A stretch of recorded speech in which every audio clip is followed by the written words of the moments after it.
This is the story of an era when sins were no longer hidden behind closed doors. This is the story of a nation that rebelled against human nature itself. They say when a sin becomes common, it no longer feels like a sin, it becomes a right. And this nation made a right out of a sin that still makes the heavens tremble today. They sinned openly. They would puff out their chests and say with pride, "We will do whatever we want.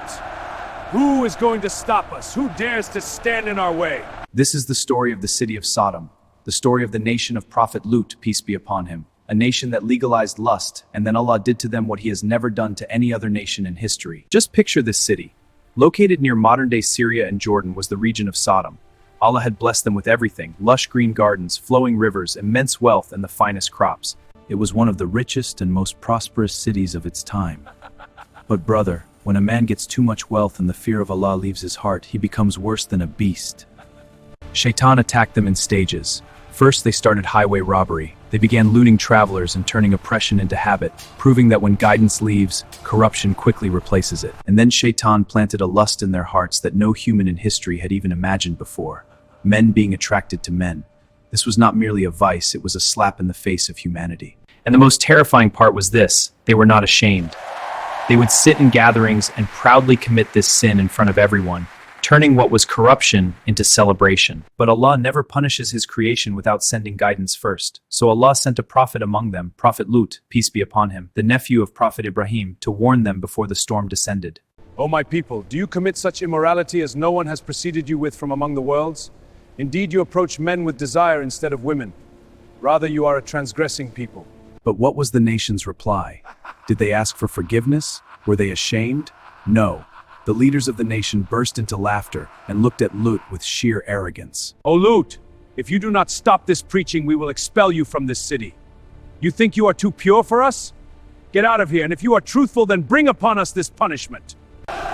Bring upon us this punishment of Allah that you keep threatening us with. We are not afraid, and we will never bow to your warnings." Brother, imagine the helplessness of this prophet. The man who wanted to save them from the fire of hell was being mocked by them. They had literally invited the wrath of Allah upon themselves.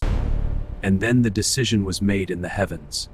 The rope of Allah's patience had been pulled to its limit, and the unseen decree began descending.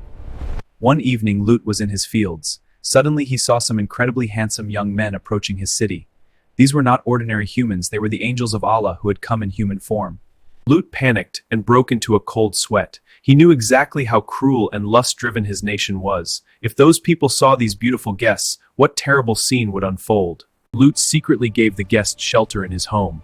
But alas, Lut's own wife, whose heart was aligned with the sinners of the nation, went to the roof, lit a fire, and signaled to the city. She signaled to the city that a catch had arrived at Lut's house tonight. The darkness carried her betrayal like a whisper turned into an announcement. "O Lut, bring your guests out. You know exactly what we want, and we will not leave until you hand them over." "O my people, here are my daughters. Marry them, they are purer for you. Fear Allah and do not humiliate me in front of my guests. Is there not a single reasonable man among you? You already know we have need for your daughters.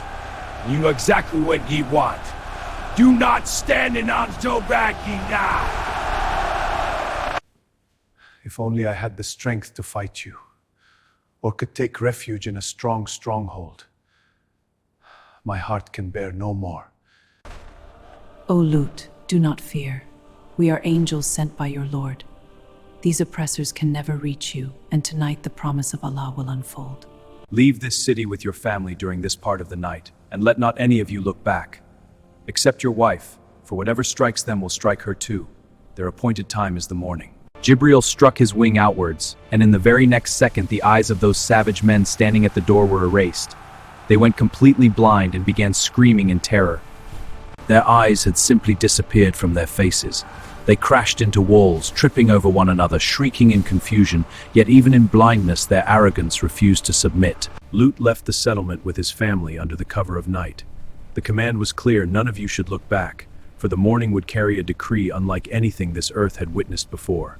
With the first ray of sunlight, the wrath of Allah descended. Jibreel lifted the entire settlement upon the edge of his wings. raising the whole city high into the sky. He raised the city so high that the angels in the lowest heaven could hear the barking of Sodom's dogs and the crowing of their roosters echoing from below. And then the entire city was flipped upside down. The city was literally flipped upside down before being hurled back toward the earth below. The nation that prided itself on its lust was violently slammed face first into the earth. But the punishment did not end there, for what followed was even more terrifying. Boiling baked clay stones began raining from the sky, and every single stone had the name of the sinner it was meant for written upon it. The rain of stones crushed them into nothingness.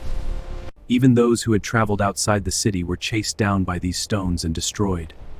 Lut's wife looked back, and a stone struck her too, sealing her fate. That place still exists today. We call it the Dead Sea. It is a land where no fishes survive and no bird drinks its water, standing as a haunting witness to the terrifying end of that nation. Now the responsibility lies with you and me. When the world promotes shamelessness in the name of modernism, we must stand with the truth. May Allah keep us firm upon our natural faith and protect us from every sin.